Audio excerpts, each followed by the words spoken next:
یہ چراغ کیوں بجھا دیا؟ نہیں معلوم، ہمیں حالات سے سمجھوتا کرنا چاہیے طلحہ۔ عمار سنو،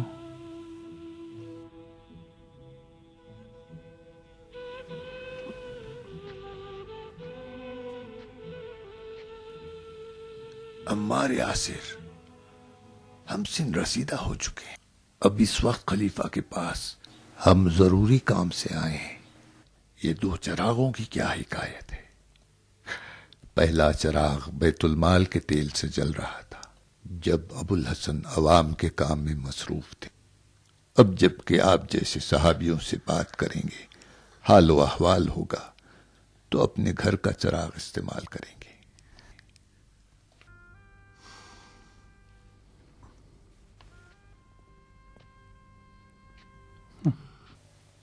ہمارے اور کوفہ و بصرہ کی حکومت کے درمیان کتنا فاصلہ دیکھ رہے ہو شیخ؟ سر سے سریہ تک۔ اس وقت احوال پرسی کر کے چلتے ہیں۔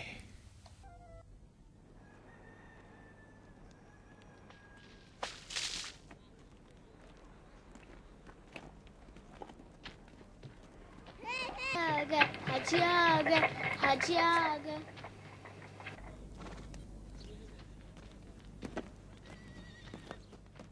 تقبل اللہ اعمالکم حاجی۔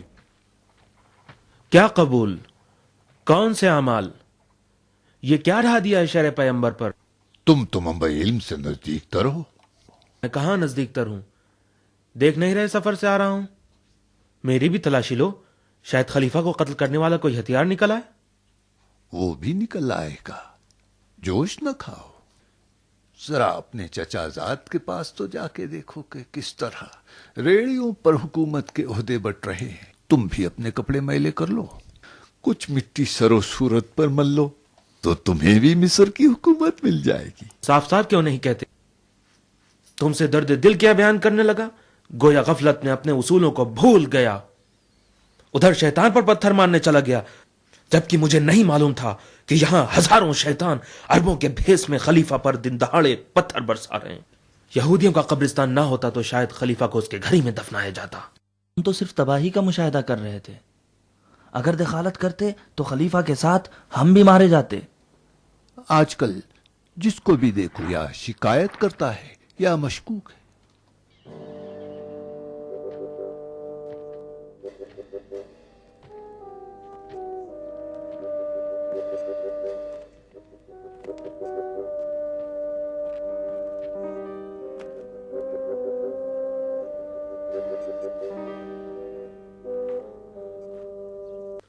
زندگی میں بھی اکیلا رہا، مرا بھی تو بے یار و مددگار۔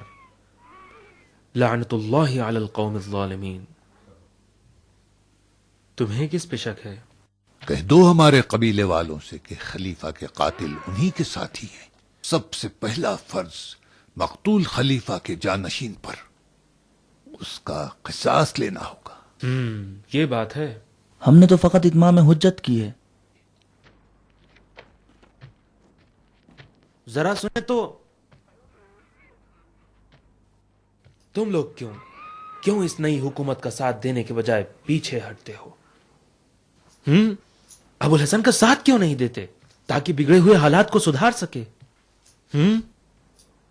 اس مرگ و فریب کے شہر سے ذرا باہر تو نکلو اور ذرا جا کے تو دیکھو کتنے مفلس اور بے گھر لوگ آس لگائے بیٹھے ہیں تم جیسے مقدس صحابیوں سے مدد کی۔ ہم نے ہاتھ بڑھایا تھا ابن عباس، لیکن ابو الحسن نے ٹھکرا دیا۔ وہ چاہتے ہیں کہ تنہا اس طوفان زدہ کشتی کو ساحل تک پہنچائیں۔ اس سے اچھی اور کیا بات ہے؟ حدود الہی کو ہم لوگ جاری کریں گے۔ خلیفہ کا خون حلال جان کر بہایا گیا ہے۔ ابو الحسن کو چاہیے کہ قاتلوں کو ہمارے حوالے کر دیں۔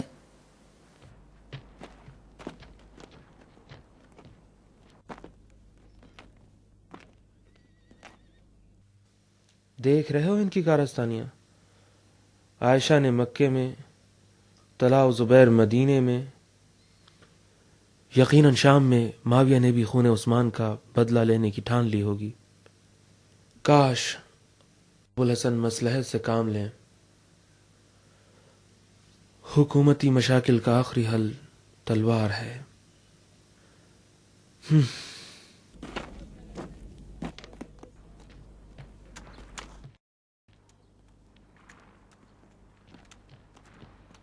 یا اللہ، طواف کعبہ قبول حاجی. تم ابھی تک زندہ ہو مغیرہ؟ زندہ تو ہوں مگر نہ ہونے کے برابر. جب منہ میں دانت اور بدن میں طاقت نہ رہے تو انسان چلتی پھرتی لاش ہے. تھکے تھکے اتنی جلدی کہاں جا رہے ہو؟ ابوالحسن کے دیدار کے لیے. خلیفہ مقتول کے گھر نہیں جانا ہوگا؟ زیادہ ضروری کام ہے. سب خیر ہے انشاءاللہ. ایک عرصے سے اربوں کی اجلت کو دیکھ کر گھبرانے لگتا ہوں. خدا نہ خواستہ کہیں پھر سے کوئی نئی آفت تو نہیں آنے والی؟ ام المومنین کی واویلا نہیں سنی؟ طلحہ و زبیر کی عہد شکنی نہیں دیکھی؟ 1,00,000 انبیاء آئے، کس نے حکم دیا اپنے بہائے ہوئے خون کا قصاص طلب کریں؟ کون سی آیت پر عمل کرتے ہوئے انتقام کے لیے کھڑے ہوئے؟ کوئی دین و ایمان ہے ان کا؟ میں نے کہا تھا، علی سے کہا تھا کہ تدبیر کے ساتھ آگے بڑھیں، مگر نہیں سنا. طلحہ و زبیر کے منہ کو منصب کے ساتھ بند کیا جا سکتا تھا. معاویہ اگر ایسے ہی چند روز حکومت کر لیتا تو کون سی آفت آ جاتی. میں نے خود علی کو تدبیر اور سیاست سے کام لینے کا مشورہ دیا، لیکن ابوالحسن نے ہمیشہ کی طرح سنا، مسکرائے اور سر ہلا دیا اور بڑے اطمینان سے کہا یا عدالت یا گوشہ نشینی.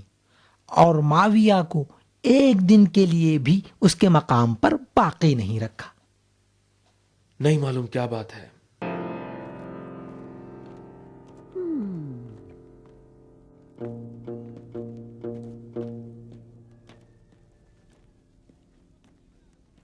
آؤ ابن عباس، حج قبول ہو. قبل اللہ. ہم فقیر تو فرزندان کعبہ کے طواف ہی میں خوش ہیں. عمرہ کی معزولی کا حکم ہے. یہ تو تقرریاں ہیں. تو کیا معاویہ کو بھی معزول کر دیا؟ پہلا حکم معاویہ کی معزولی کا تھا. فیصلہ عادلانہ ہے عمار، دانش مندانہ نہیں. حاجی، اپنے چچا زاد کو مصلحت اور ظاہرداری کی نصیحت نہ کرنا. محال ہے علی مصلحت کو کسی حق پر ترجیح دیں. حکومت بغیر مصلحت اندیشی کی نہیں چل سکتی ہے عمار. الہی تجھی سے امید ہے.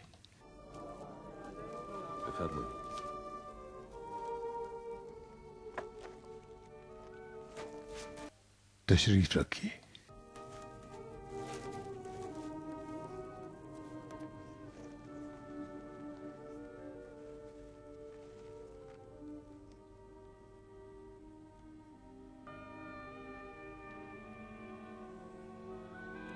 عثمان ابن حنیف والی بصره.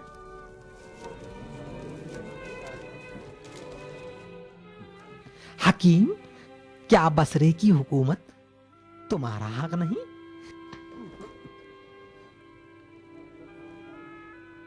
عثمان ابن حنیف